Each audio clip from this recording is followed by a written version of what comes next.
Hello बच्चों, welcome back to my channel Hindi व्याकरण। पिछली वीडियो में मैंने आपको बताया था बेटे कि क्रिया की पहचान कैसे करते हैं, क्रिया पदबंध की, और क्रिया विशेषण की पहचान कैसे करते हैं। क्रिया विशेषण पदबंध पूरा लिखना है, आधा नहीं लिखना है, ठीक है। अब बारी आती है कि कैसे पहचान करें मैम कि जो है विशेषण पदबंध की पहचान हम कैसे करेंगे। देखो, विशेषता मैंने आपको बताई थी। तो अगर आपको अंडरलाइन मिलती है अद्भुत और साहसी, बस इतने में अंडरलाइन मिल गए। देखो, बहुत नॉर्मल कुछ बच्चे होते हैं जो एकदम पहचान लेते हैं अद्भुत साहसी का मतलब है ये विशेषता की जा रही है। कुछ बच्चे नहीं समझ पाते, तो देखिए मैं आपको तरीका बताती हूँ। अंडरलाइन खत्म हो गई, उसके ठीक बाद अगर कोई आपको सर्वनाम या संज्ञा शब्द नजर आता है, अंडरलाइन के बाद की बात कर रही हूं मैं। अभी तक मैंने अंडरलाइन जहां खत्म हो रही थी वहां की बात की थी। विशेषण में कैसे पहचानते हैं, अगर नहीं समझ आ पा रहा है, पहचानते हैं कि अंडरलाइन के ठीक बाद अगर आपको कोई संज्ञा या सर्वनाम शब्द नजर आता है जो अंडरलाइन नहीं है, बराबर में लिखा है इसके, वो इधर भी हो सकता है, वो इधर भी हो सकता है, ठीक है। वो अंडरलाइन के पहले भी हो सकता है, वो अंडरलाइन के बाद में भी हो सकता है। तो वो कहलाता है पदबंध। कौन सा? विशेषण पदबंध। क्या कहलाता है? विशेषण पदबंध। ठीक हो गया, समझ आ गया बेटे? चलिए, एक और मैं लिख रही हूं जो मैं संज्ञा की पहचान आपको कराने जा रही हूं। मैंने लिखा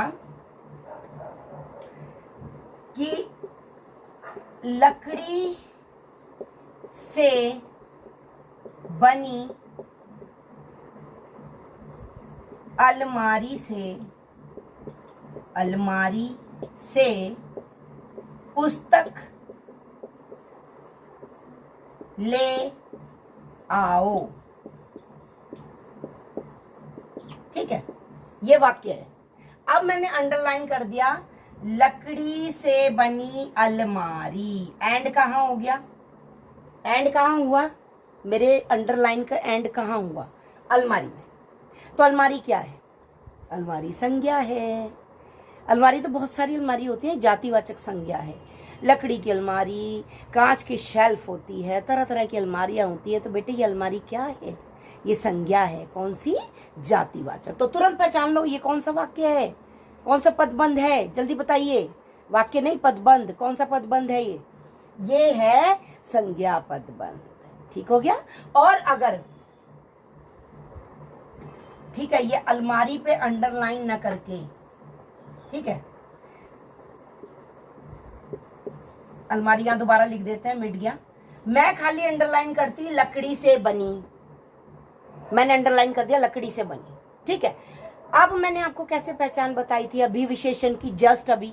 देखिए, अंडरलाइन के ठीक बाद क्या दिख रहा है? संज्ञा दिख रहा है।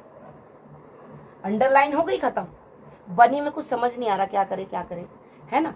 तो लकड़ी से बनी विशेषता है ये अलमारी की।